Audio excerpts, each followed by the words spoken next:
ओम नमो नारायण स्वामी जी, हरिओम हरिओम। जय श्री कृष्ण माई, जय श्री कृष्ण। नारायण नारायण। स्वामी जी प्रणाम, हरिओम, श्री चरणों में प्रणाम।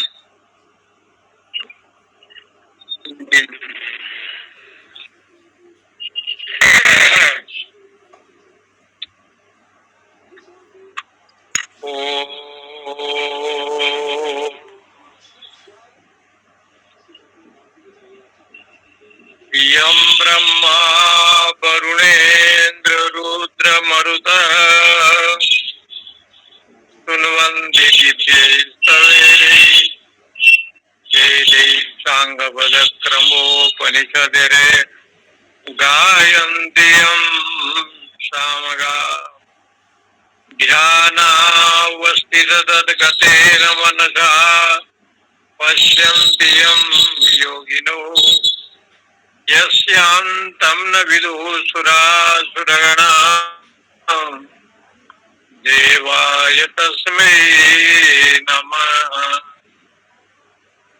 ॐ सहनावतु सहनो भुनक्तु सह वीर्यं करवावहै तेजस्विनावधीतमस्तु मा विद्विषावहै। ॐ शान्ति शान्ति शान्ति। शङ्करं शङ्कराचार्यं केशवं बादरायणं सूत्रभाष्यकृतो वन्दे भगवन्तो पुनः। ईश्वरो गुरुरात्मेति मूर्तिभेद विभागिने व्योमवद्व्याप्तदेहायो दक्षिणामूर्तये नमः। ॐ शान्ति शान्ति शान्तिः। श्रीराम जय राम जय जय राम। श्रीराम जय राम जय जय राम। श्रीराम जय राम जय जय राम। श्रीराम जय राम जय जय राम। श्रीराम जय राम जय जय राम। श्रीराम जय राम जय जय राम। श्रीराम जय राम जय जय राम। श्रीराम जय जय राम जय जय राम।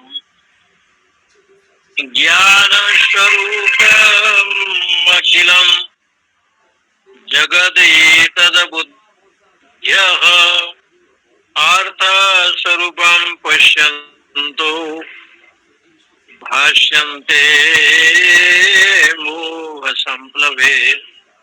ये तु ज्ञानचितः शुद्धः चेतस्ते अखिलं जगत् ज्ञानात्मकं प्रपश्यन्ति त्वदरूपं परमेश्वरम्। यहाँ पर श्वेतर उपनिषद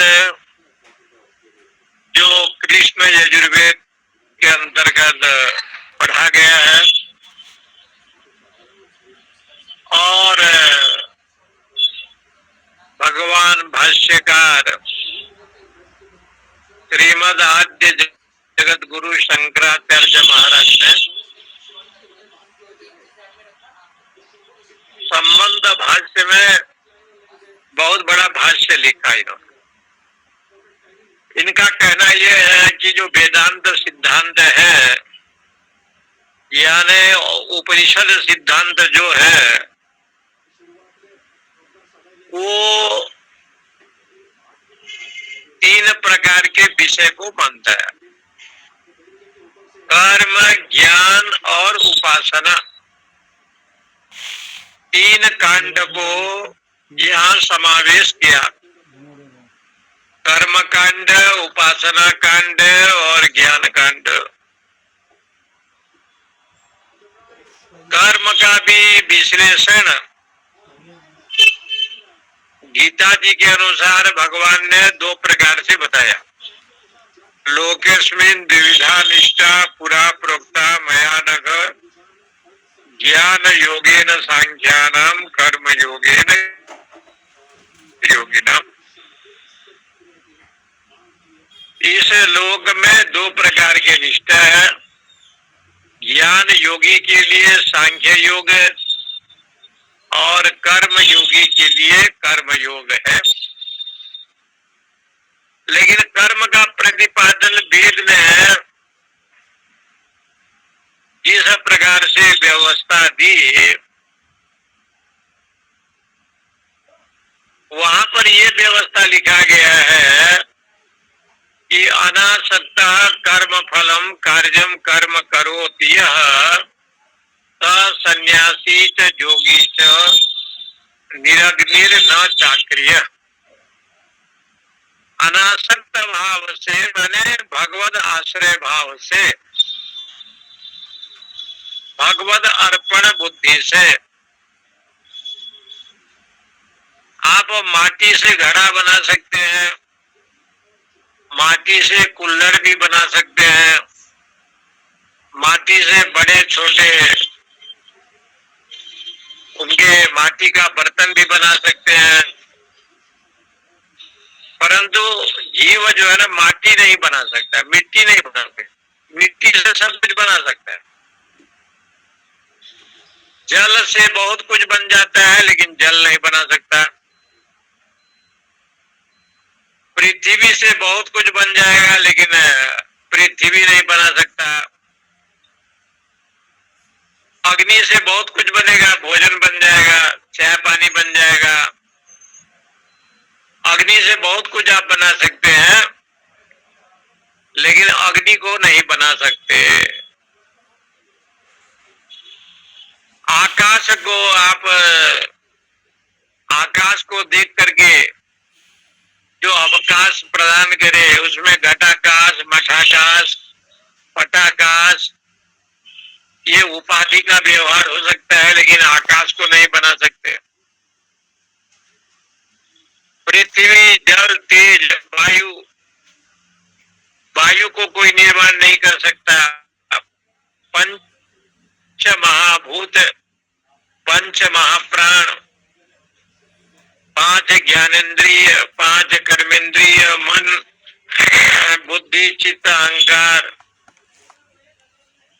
या चेतन रूप में समष्टि चेतन, व्यष्टि चेतन कोई बना नहीं सकता। और विविध रूप में विविधेव श्रूयते, विविध रूप में भगवान ने ये संसार में लीला की। मनुष्य मछली नहीं बन सकता लेकिन आप मछली बन गए।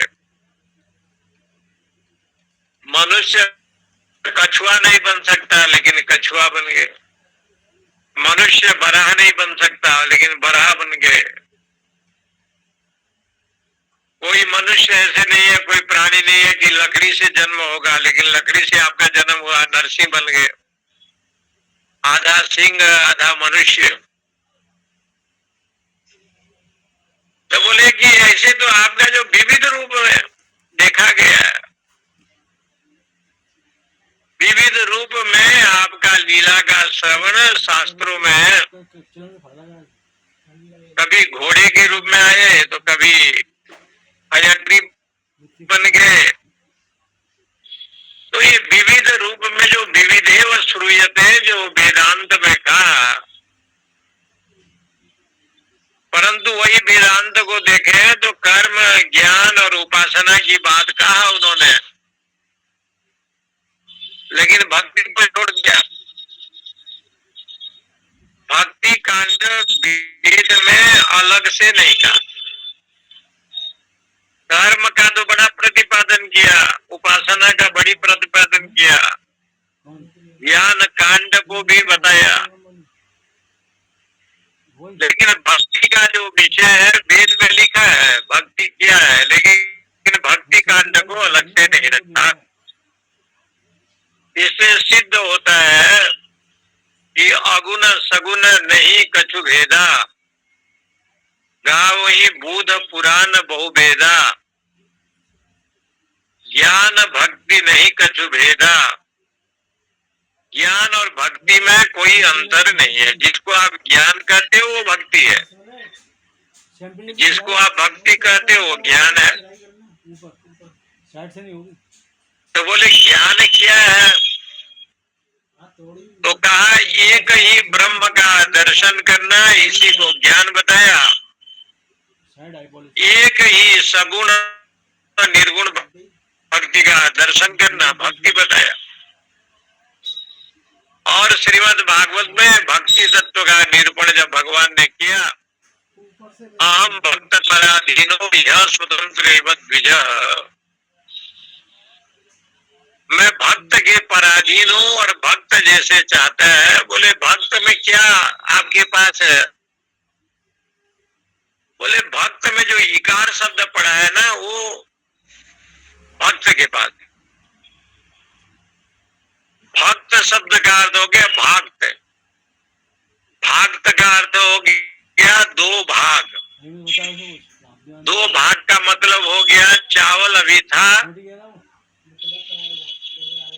लेकिन चावल को आपने भात बनाया तो दो भाग हो गए। उसको एक भी उपसर्ग लगाया तो विभाग हो गया। भाग को आपने विभाग कर दिया, दो टुकड़े कर दिया। एक का नाम दीति था तो दूसरा का नाम अदिति हो गया। दीति में आकार जोड़ा तो अदिति बन गया, और दीति में और नहीं जोड़े तो दीति बन गया। लेकिन दीति के साथ जो है संबंध किसका है? कश्यप का। अदिति का संबंध किसके साथ है? कश्यप का। कश्यप ऋषि के 13 पत्नियां हैं और 13 पत्नियों में से दीति अदिति ये सबका वर्णन पुराण में किया गया। द्वैत आया तो दीति हो गया, और अद्वैत हुआ तो अदिति हो गया। बोले अद्वैत जब आया उसका अर्थ क्या होगा?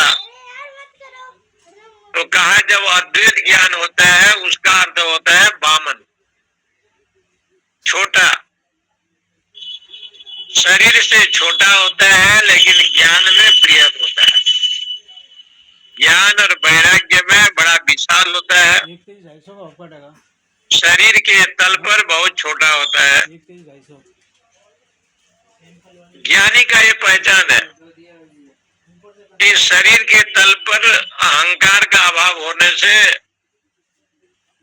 बहुत छोटा, अपने को न धनी मानता है, अपने को न ज्ञानी मानता है, न अपने को विद्वान मानता है, इसलिए वो बहुत छोटा है, इसलिए वामन है। लेकिन ज्ञान की दृष्टि में व्यापक है, विशाल है। अद्वैत का जब जन्म होता है तो देह के तल पर तो छोटा बन जाएगा, वामन हो जाएगा, और ज्ञान भक्ति वैराग्य के विषय पर बहुत विशाल हो जाता है। इसलिए भगवान ने कहा कि मेरा एक रूप है वामन अवतार, क्योंकि अदिति का पुत्र आप है। जहाँ अद्वैत है ऐसा जो तत्व है वो अदिति देव माता, और दीति के यहाँ जब जन्म होगा तो बहुत शरीर विशाल होगा, लेकिन ज्ञान भक्ति वैराग्य नाम मात्र के होंगे। इसलिए हिरण्याक्ष हिरण्यकश्यपु हाँ गोली लगा रहे हैं देह के तल पर विशाल। आसुरी संपदा में यही होता है, अहम धनी, चक्कर से गोली की अहम मानी, वो कह रहा बेल चाहिए अहम विद्वान। ज्यादा से ज्यादा बना दे गोली। वो जो अहम वृत्ति है ना ऐसा वो लगता है नगीना ऐसा बहुत गोली बड़ा होता है, लेकिन देवी संपदा में ये होता है कि अहम वृत्ति छोटा होता है, क्योंकि सब कुछ भगवान में समर्पित हो जाता है इसलिए। लेकिन दोनों पत्नी कश्यप ऋषि के हैं। कम ब्रह्म पश्यति इति कश्यप, जो ब्रह्म को ही देखता है उसका नाम है कश्यप। कम सुखम पश्यति इति कश्यप, जो सुख को ही प्राप्त करता है उसी का नाम है कश्यप। कम ज्ञानम पश्यति, जो ज्ञान को ही देखता है उसका नाम है कश्यप। और जो कम जलम पश्यति, श्रद्धा रूपी जल को जो देखता है उसको कहते हैं कश्यप। इसलिए कश्यप का 4 लक्षण बताया। देखना आया था, ये कोई नहीं मिला था। कम माने श्रद्धा, कोई नहीं मिला, यानी जल। कम माने सुखम, सुख। कम माने ब्रह्म, कम माने ब्रह्मानंद रूपी ज्ञान। इसको जो देखता है उसको कहते हैं कश्यप। कम पश्यति, वो देखता है। चराचर जगत को इस रूप में देखता है, इसलिए वो कश्यप है। लेकिन कश्यप के भी तो कई पत्नी में लीति अदिति का नाम आया। लीति माने द्वैत बुद्धि हो गया और अदिति माने अद्वैत बुद्धि हो गया। बुद्धि के तल पर देह बड़ा हो सकता है, लेकिन ज्ञान के तल पर देह बड़ा नहीं होता। देह छोटा हो, देह बालक हो, उसका महत्व नहीं है ज्ञानी का। क्योंकि ज्ञानी लोग जितने भी हुए हैं, सनत कुमार को देखिए, सनातन को देखिए, सन को देखिए, सुखदेव जी को देखिए, बहुत छोटा शरीर, लेकिन भगवान भी डरते थे ये 6 साल के बच्चे श्राप न दे। लक्ष्मी भी डरती थी, क्योंकि ज्ञानी का जो देह होता है ना वो विशाल नहीं होता, उसका महत्व नहीं रखा जाता। अज्ञानी का जो शरीर होता है ना वो बड़ा होता है। ज्ञानी तो भक्ति भाव में रहता है, वैराग्य में रहता है, इसलिए उसका जो ज्ञान विषय है वो बहुत विशाल होता है, बहुत व्यापक होता है, बड़ा होता है, छोटा नहीं होता। वसुदेव कुटुंबकम, इसलिए उसका संपूर्ण वसुधा ही परिवार है। इस बात को सिद्ध करने के लिए यहाँ पर लिखते हैं कि जब कर्म ज्ञान उपासना कांड वेद में है तो भक्ति तत्व का अर्थ क्या हो गया, किसी को भ्रम न हो जाए इसके लिए भगवान शंकराचार्य ने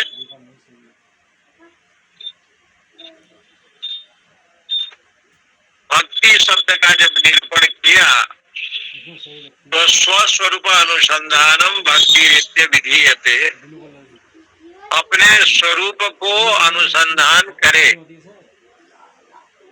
तो बोले अपने स्वरूप को नहीं देखता है क्या? बोले नहीं देखता है, वो तो मैं ब्राह्मण हूँ, क्षत्रिय हूँ, वैश्य हूँ, अथवा धनी हूँ, विद्वान हूँ, तपस्वी हूँ, ये तो इसी में रहता है। इसको कहते हैं विसंवादी भ्रम, वेदांत में विसंवादी भ्रम।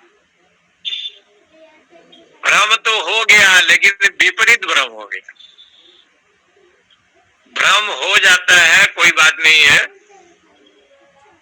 लेकिन भ्रम ऐसे भ्रम हो गया कि जो विरुद्ध भ्रम हो गया, माने विपरीत भ्रम हो गया। जो सत्य है उसको असत्य देखा, असत्य को सत्य देखा। जल में थल को देखा, थल में जल को देखा दुर्योधन के समान। लिया नहीं लिया था। जल जहाँ था उसको थल दिखाई पड़ा, और थल जहाँ था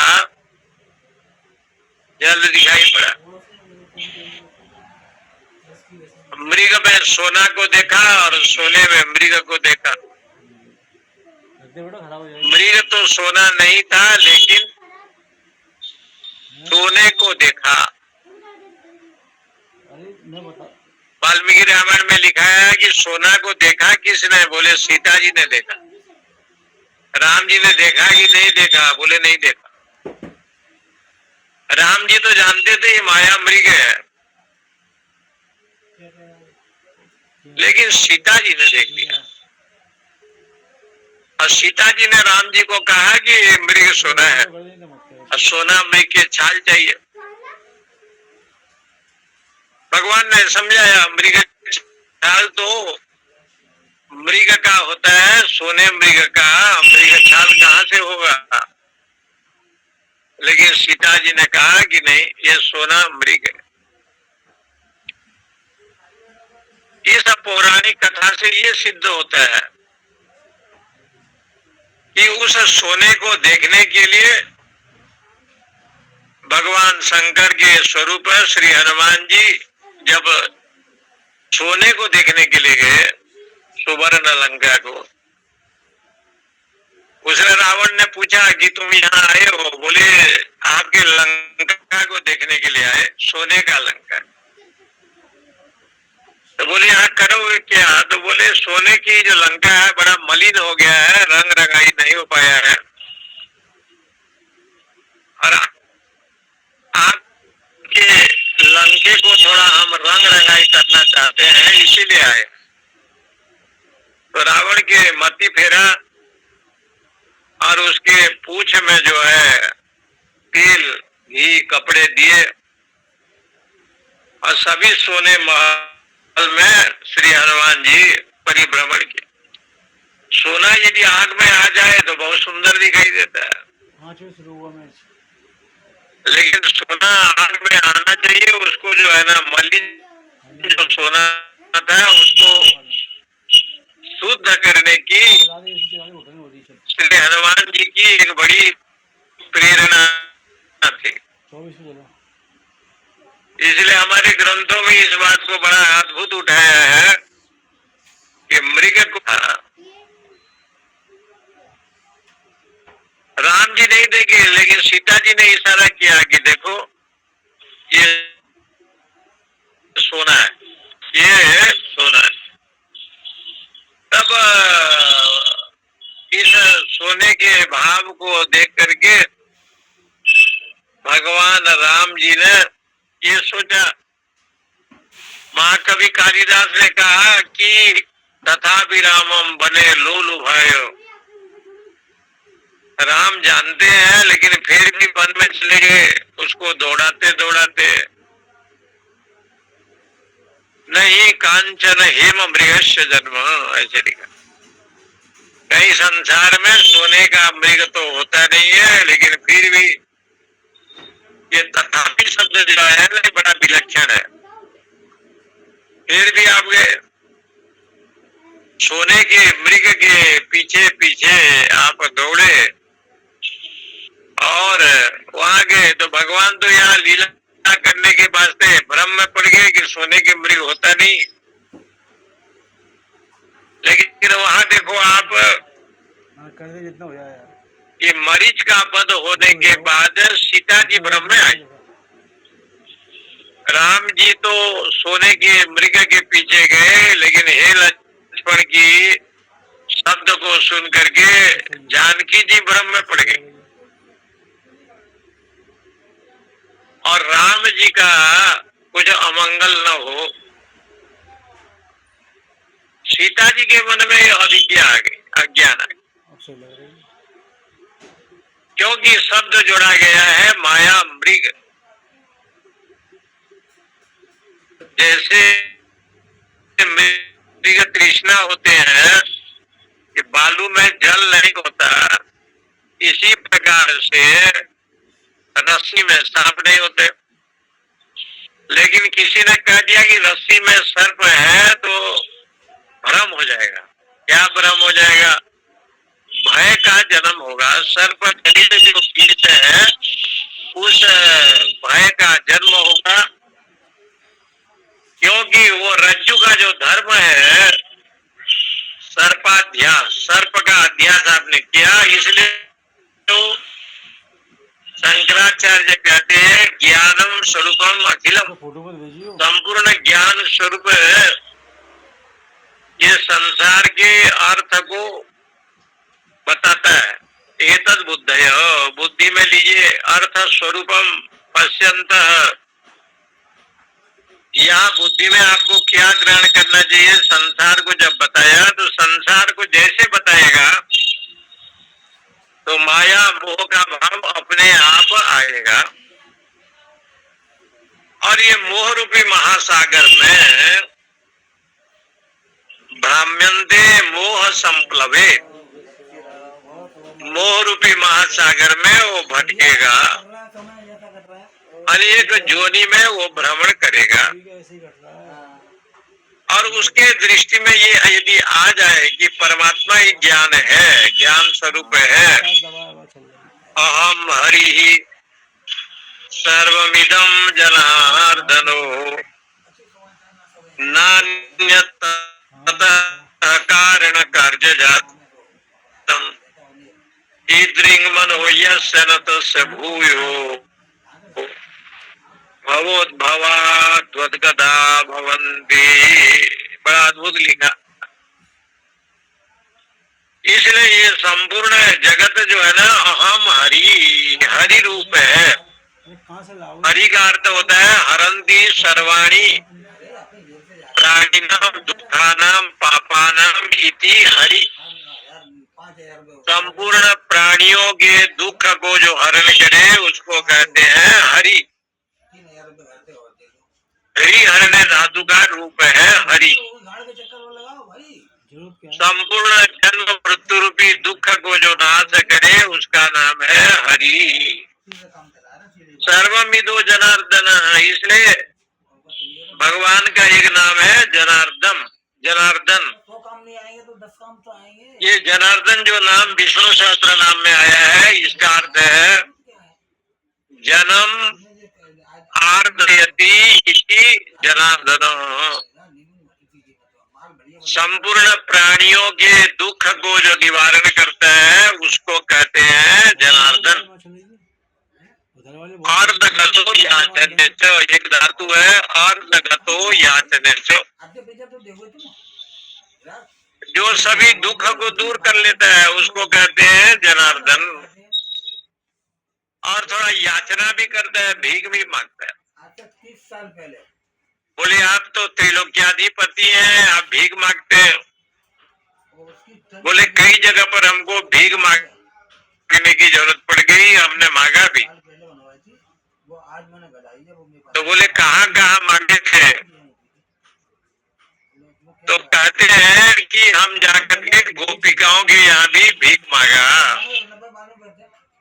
और गोपिकाओं के पास भगवान जाकर के भीख मांगे, ऐसे भी कथा लिखे। तो बोले गोपिकाओं के पास जाकर के आप भीख मांगे? बोले हाँ। गिरिराज गोवर्धन के प्रसंग में जब भगवान ने गोवर्धन लीला की तो गोपिकाओं ने पूछा कि आपको क्या चाहिए? बोले मेरे पास सब कुछ है, लेकिन एक चीज नहीं है। आभीर वामनयना हृतमानसायो दत्तम मनो में यदुपते कृपया गृहाण। बोले मेरे पास तो सब कुछ है, लेकिन मेरा जो मन है ना नहीं है। तो बोले आपका मन कहाँ चला गया? बोले गोपी गोपालों के पास, प्रजांगनाओं के पास है मन। मन को उन लोगों ने खरीद रखा है। तो कहा कि आपकी पत्नी तो लक्ष्मी है, कमला, और आपके ससुराल समुद्र जी है, वरुण, नवरत्न जहाँ जन्म होता है, फिर भी आपके पास बोले हाँ हमारे पास सब कुछ है, लक्ष्मी हमारे पत्नी है, रत्नाकर स्तव गृहम गृहिणी च पद्मा किम देयमस्ति भवते जगदीश्वराय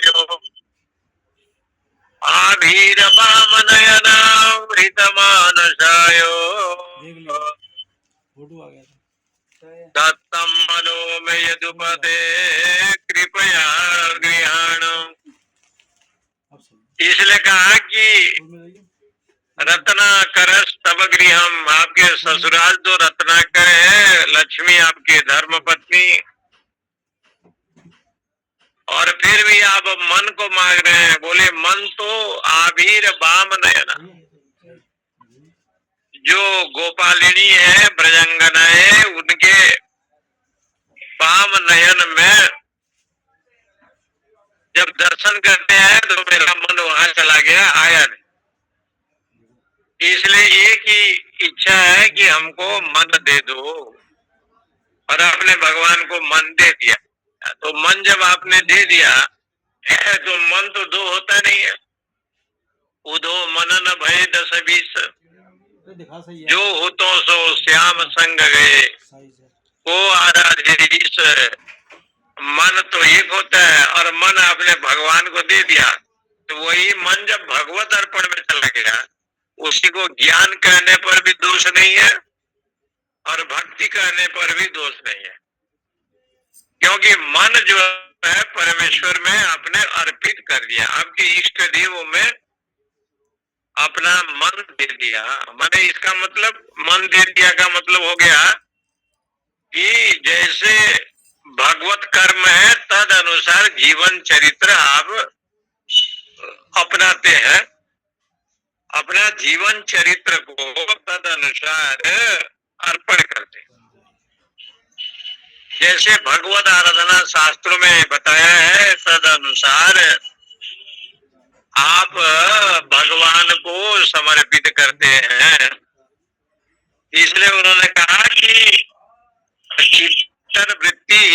चित्त वृत्ति भगवत आकार, ऐसे कहा नारद भक्ति सूत्र में आया कि अपना चित्त को भगवत आकार में लगाया, और तदर्पित अखिल ये संपूर्ण ब्रह्मांड में जब देखा तो क्या देखा, तो शंकराचार्य भगवान इसको उठा करके कहते हैं अहम हरि सर्वमिदम जनार्दन, ये संपूर्ण जगत जनार्दन हरि को ही देखा, न अन्य तथा, इसलिए उससे भिन्न कोई नहीं है। कारण कार्य जातम, न उसमें कोई कार्य है न कारण है, वो एकमात्र वही परमेश्वर है।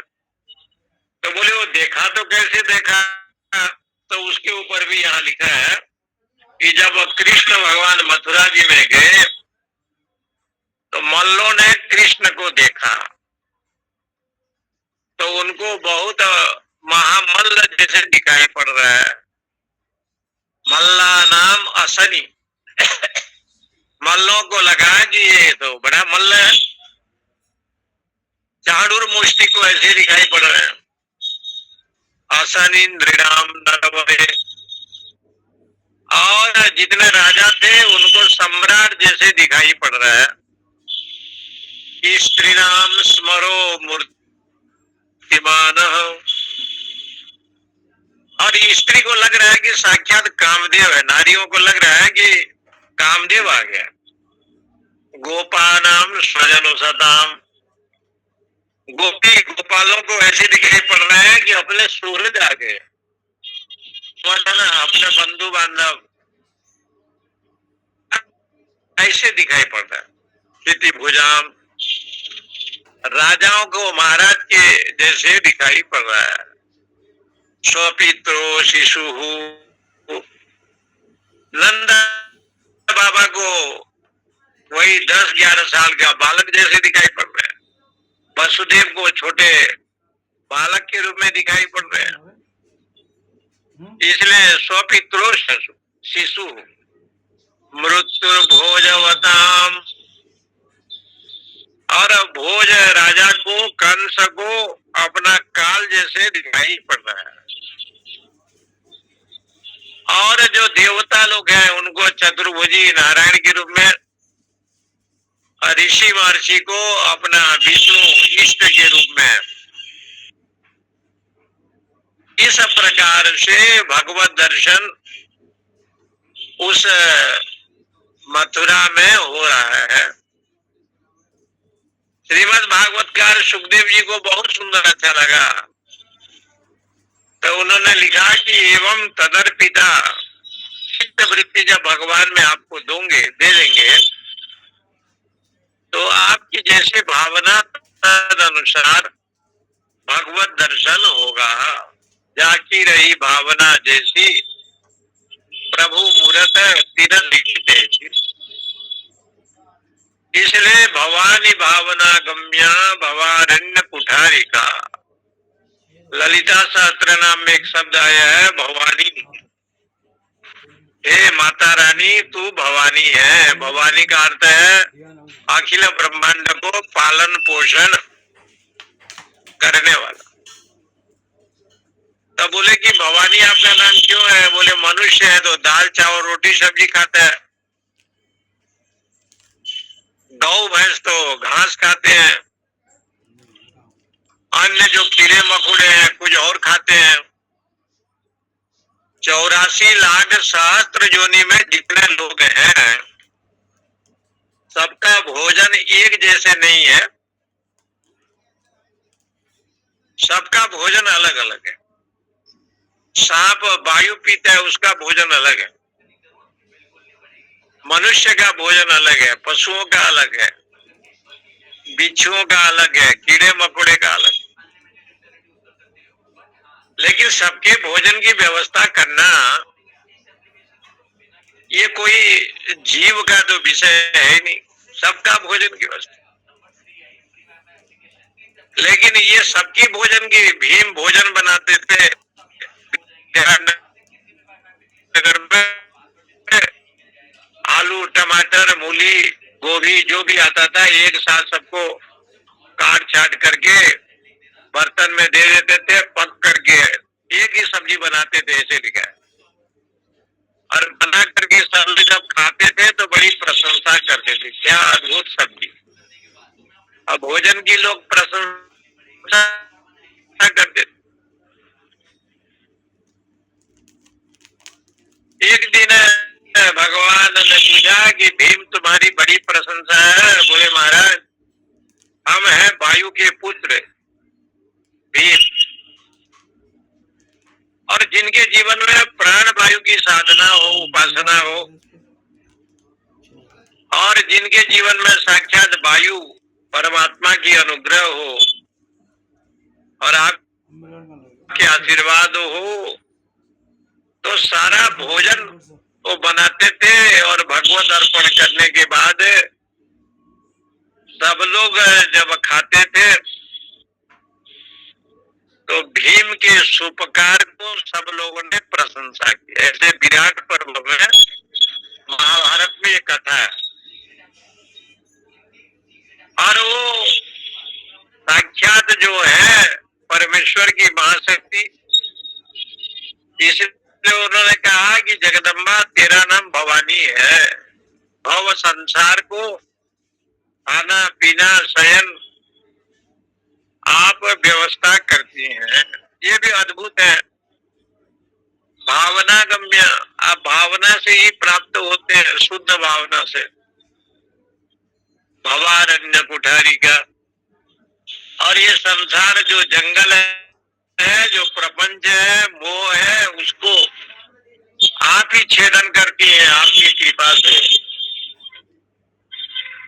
बड़ा सुंदर ये श्लोक ललिता जी का आया है। भवानी भावना गम्य भवारण्य कुठारिका भद्र प्रिया, आप कल्याण करने वाली है। भद्र मूर्ति, आपकी जो पूजा अर्चना करता है उसका भी कल्याण होता है।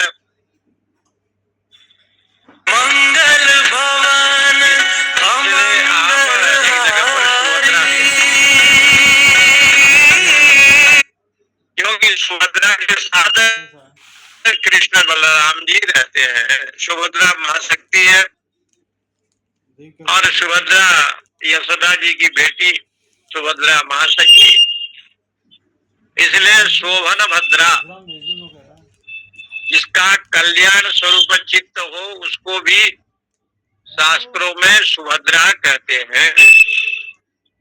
ऐसे देवी जिनके घर में बहू के रूप में आवे, सास के रूप में आवे, शाम तक बेटी के रूप में आवे, तो उसका तो अहोभाग्य है।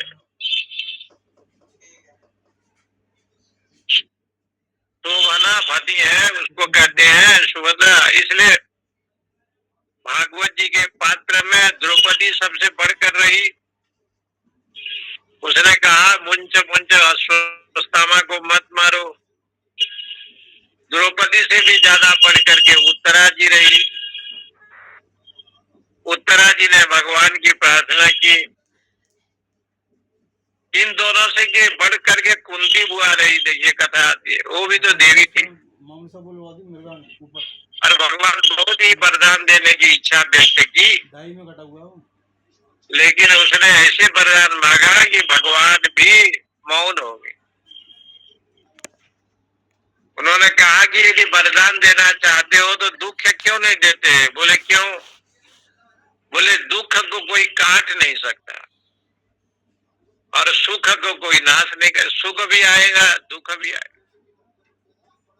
दोनों भाई साथ साथ में नहीं आते हैं। कभी सुख भी आते हैं, कभी दुख भी आते हैं। लेकिन सुख और दुख जो दोनों आए, ये भी भगवत कृपा यदि समझ ले, ऐसे जीवन बन जाए, तो शास्त्र कहता है कि भगवान वही हार मान जाते हैं। भगवान झुक जाते हैं। सुख आया तो अच्छी बात है, दुख आया भी तो अच्छी बात है। घर में अतिथि आया तो उसको सम्मान करते हैं। ऐसे लिखा है, आगते स्वागतम कुर्यात। घर में कोई अतिथि आया तो उसको सम्मान करो, ऐसे भी व्यवस्था है। लेकिन ये व्यवस्था उन्हीं के लिए कहा गया है जो सत्संगी विवेकी पुरुष हैं, सदगृहस्थ हैं, सद हैं। इसलिए यहाँ पर भगवान शंकराचार्य ने इद्रिंग मनो यस्य रतस्य भूयो भवोद्भवः द्वंद्व गदा भव। इस प्रकार से सांसारिक राग द्वेष द्वंद्व से वो मुक्त हो जाता है। ज्ञान स्वरूपम अत्यंतम निर्मलम परमार्थतो तदेव अर्थ स्वरूपेण भ्रांति दर्शन स्थितम।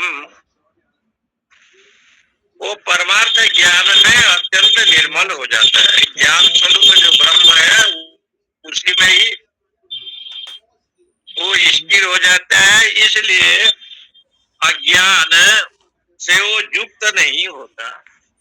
अज्ञान से युक्त नहीं होता। बोले अज्ञान से युक्त क्यों नहीं होता?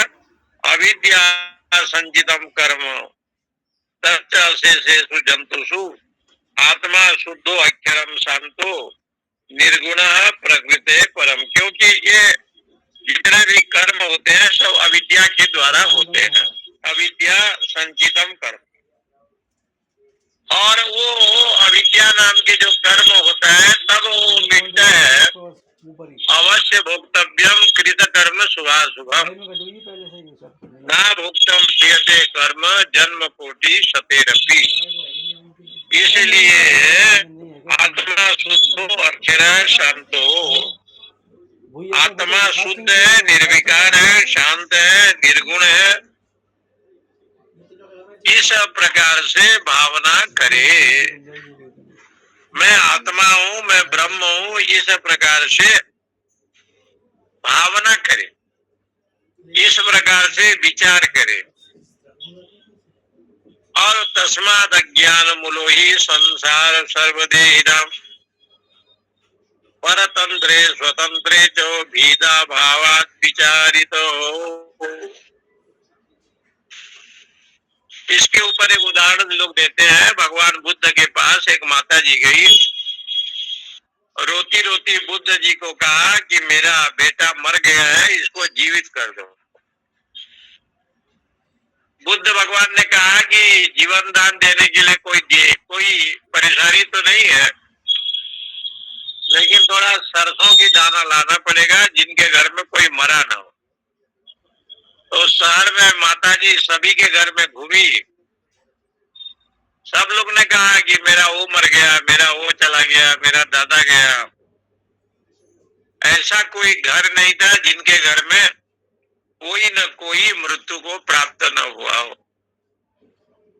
लौट करके बुद्ध भगवान के पास आई और उस माता जी ने कहा, महाराज सरसों तो बहुत मिला,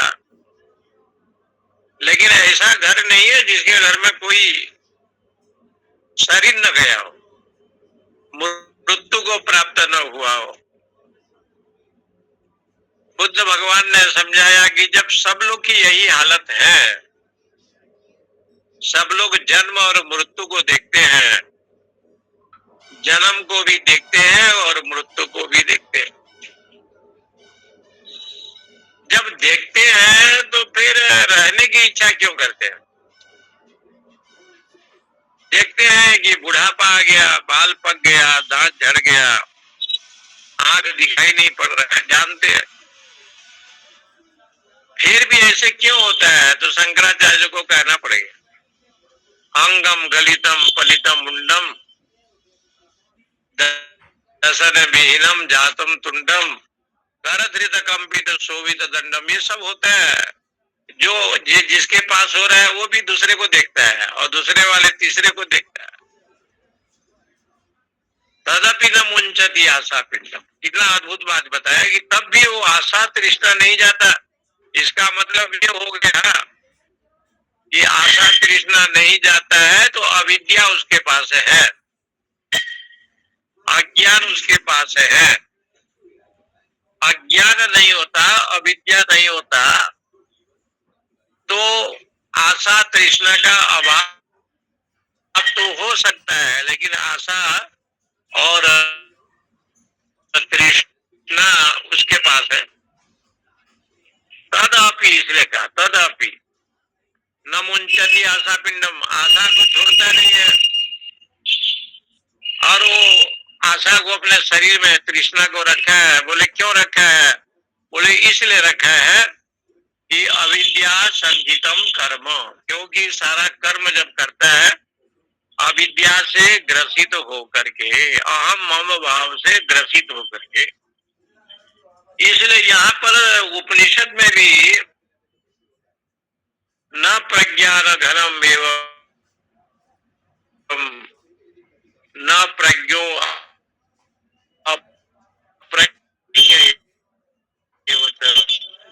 विजिते नास्ति वैद्यम च निर्वाणम परमार्थतो। न प्रज्ञान घन है न प्रकृति। तो बोलिए कैसे जाएगा? तो लिखते हैं निर्वाणम परमार्थतो, ज्ञान हो जाने पर ज्ञेय नहीं रहता। किसी वस्तु का ज्ञान हो गया तो ज्ञेय पदार्थ का नाश हो जाता है, ऐसे कहते। ज्ञान क्या हो गया? ये घड़ा है, ये आपको ज्ञान है। ज्ञेय पदार्थ क्या है? माटी। बिना मिट्टी के घड़ा नहीं बनेगा, कुल्हड़ नहीं बनेगा। आपने जान लिया कि ये घड़ा, ये कुल्हड़ सगुरे मिट्टी से बना हुआ, तो ज्ञेय वस्तु हो गया माटी। ज्ञान क्या हो गया? ये है सोने का माला, ये है कान का कुंडल। ज्ञेय पदार्थ क्या हो गया? सोना। सुवर्ण हो गया ज्ञेय। और ज्ञान क्या हो गया? माला, कुंडल। ये जब आपको ये ज्ञान हो जाएगा कि ये कंकड़, कुंडल, माला, इसका असली जो मुखिया है वो क्या है, असली तत्व क्या है? तो बोले असली तत्व तो सुवर्ण है, सोने से बना हुआ। तो ज्ञेय वस्तु का ज्ञान आपको हो गया। इसका जो मूल तत्व है वो सोना है। जब आपको ये ज्ञान हो गया ज्ञेय विषय का, ऐसे आपको बोध हो गया, तो उस समय क्या हो गया? ज्ञेय जब हो जाएगा, ज्ञान हो जाने पर, तो कहते हैं कि उस समय आपको सोना ही दिखाई पड़ेगा, घड़े में माटी ही दिखाई पड़ेगा। ऐसे जब ज्ञान हो जाएगा संसार का, द्वैत अद्वैत का, तो परमार्थ रूप में एकमात्र ब्रह्म, ऐसे कहा गया। इसलिए ये कहते हैं न कार्य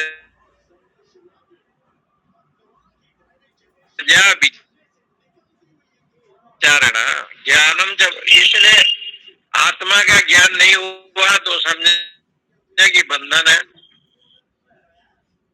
और आत्म तत्व का ज्ञान तो मोक्ष है। और आत्मा का ज्ञान नहीं हुआ न ही ऐसा प्रकृति जीवो, तो कहते हैं यही जो है ना बंधन का कारण, न कर्ता न च भोक्ता च न च प्रकृति पुरुषो हो। इसलिए रामकिंकर उपाध्याय जी अच्छे रामायणी थे, कथा होती थी स्वामी अखंडानंद जी का, आते थे, 7 दीक्षण तो किया गरुड़ जी ने, परंतु राम का दर्शन करने के बाद भी अज्ञान बना रहा, संशय बना रहा। दर्शन करने से संशय और बढ़ गया। महादेव जी उनको समझाए, क्योंकि जगत गुरु है शंकर, और वो कथा सुनने के लिए जब राम कथा का श्रवण किया तो राम का ज्ञान हो गया, और राम का जैसे ज्ञान हो गया तो राम के विषय में जो संशय था वो संशय का निवृत्ति, संशय का निवारण हो। राम का दर्शन करने के बावजूद भी राम कथा का श्रवण जब तक नहीं किया तब तक जो भ्रमात्मक ज्ञान हुआ था उसका नाश नहीं हुआ। इससे सिद्ध होता है कि जो अविद्या है, जो अज्ञान है, वो इतना बलवान है, साक्षात भगवत दर्शन हो जाए और किसी न किसी रूप में हो जाए, जब भगवान कहते हैं सब कुछ मैं हूँ, मया ततमिदं सर्वम जगत अव्यक्त मूर्तिना हेतु नानेन कंतेय जगत भी परिवर्तन। जब भगवत गीता में भगवान ने कहा कि मुझे छोड़ करके अन्य कुछ है ही नहीं, लेकिन जगत भी परिवर्तित है, जगत जो मिथ्या है वो सत्य दिखाई पड़ रहा है। इससे सिद्ध होता है कि भगवत कथा का हृदयंगम जब तक नहीं होगा सत्संग का, तब तक मोह का नाश होना बड़ा काठिन्य है। उसी को यहाँ लिखते हैं, न करता न भोक्ता, ऐसे भाव उसके जीवन में आता है। तस्माद ज्ञान मूलो ही संसार सर्वदेहिनम नित्य सर्वगतो आत्मा कुटस्थो दोषवर्जितो एक विद्यते शक्त्या माया च स्वभावत। इसलिए कहा कि अज्ञान मूलो ही, ये संसार अज्ञान मूलक है। संसार सर्वदेहिनम, अज्ञान मूल इसलिए है कि संसार जिसको कहते हैं संसरति इति संसार, बच्चा अभी यहाँ खेल रहा है उधर चला गया, इसी का नाम है संसार। संसरति इति है, परसों बालपन गया, परसों रति, इसलिए संसार सर्वदेहिनम, संसार की ये विषय बना हुआ है। नित्य सर्वगतो आत्मा कूटस्थो दोष वर्जित। इसलिए संसार बड़ा विचित्र है। जिस परीक्षित को माँ के गर्भ में भगवान का दर्शन हुआ और उस परीक्षित को फिर भागवत कथा सुनने की कोई आवश्यकता नहीं थी, लेकिन उन्होंने भागवत कथा किसी संसारी से नहीं सुना। यदि वो कथा सुना तो त्याग वैराग्य का प्रतिमूर्ति श्रोत्रिय ब्रह्मनिष्ठ किसी महापुरुष से श्रवण किया, सुखदेवाचार्य से, जिनको उत्तरा के गर्भ में भगवान का दर्शन हुआ। मम दर्शन फल परम स्वरूपा निपाव निज सहज स्वरूपा। क्या अद्भुत बात बताई कि मेरा दर्शन का तो साक्षात मोक्ष हो जाता है। भगवान राम ने सबरी को बताया, मम दर्शन फल परम अनुपा जीव पावन सहज स्वरूपा। इसलिए हे सबरी, नवदा भक्ति में एक भक्ति भी जिसके पास हो गया उसका कल्याण हो गया, मेरी प्राप्ति हो गया। लेकिन एक भक्ति यदि आ जावे तो सबरी जी ने पूछ डाला कि भक्ति तो न होते हैं, एक भक्ति और क्या है? तो कहा सरल स्वभावन मन कुटिलाई जथा लाभ संतो भाई। बड़ा अद्भुत बात बताया। सरल स्वभाव न मन कुटिलाई, निष्कपट भाव में है। और इसको भी भगवान ने भक्ति का लक्षण बताया। ऐसे भाव जब आए तो भक्ति बन जाता है। इसलिए यहाँ पर यदा पश्यति चात्मानम केवलम परमार्थतः माया मित्र इदम द्वैतम तदा भवति निवृत्त।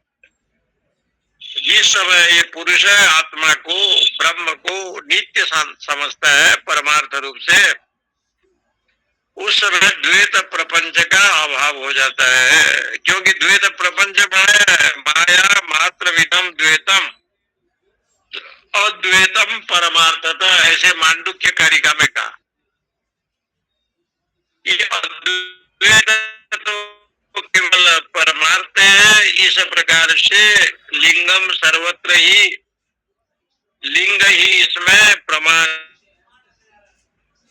है, शास्त्र ही प्रमाण है। ब्रह्म सूत्र में बताया और न भेदाद, ब्रह्म के विषय में कोई भेद नहीं है।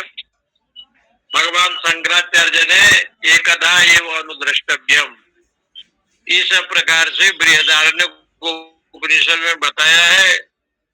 लेकिन ये जो श्वेताश्वेतर उपनिषद का जो भाष्य है बहुत बड़ा है। इसकी व्याख्या करें तो 5-7 दिनों लग जाएगा। तो अच्छा होगा कि कल से जो है मंत्र की व्याख्या सुनावे। और इसको आकाशमेकम ही यथा घटादिषु पृथक पृथक तथा आत्मा एको ही, ये जो घड़ा में जैसे चंद्रमा दिखाई देता है, चंद्रमा तो एक है और घड़े में भिन्न भिन्न दिखाई देता है। बड़ा घड़ा है तो बड़ा रूप में, छोटा है तो छोटा रूप में। इसलिए एक एव तो भूतात्मा भूते भूते व्यवस्थित एकधा बहुधा चैव दृश्यते जल चंद्रमा। इसलिए वो जल में जैसे चंद्रमा दिखाई देता है, इस रूप में ये आत्मा छोटा बड़ा नहीं है, जैसे चंद्रमा नहीं है। इस प्रकार से ये उपनिषद में भगवान शंकराचार्य को कितना अच्छा लगा होगा कि कोई उपनिषद में इतना भाष्य नहीं जितना श्वेताश्वेतर उपनिषद में लिखा होता।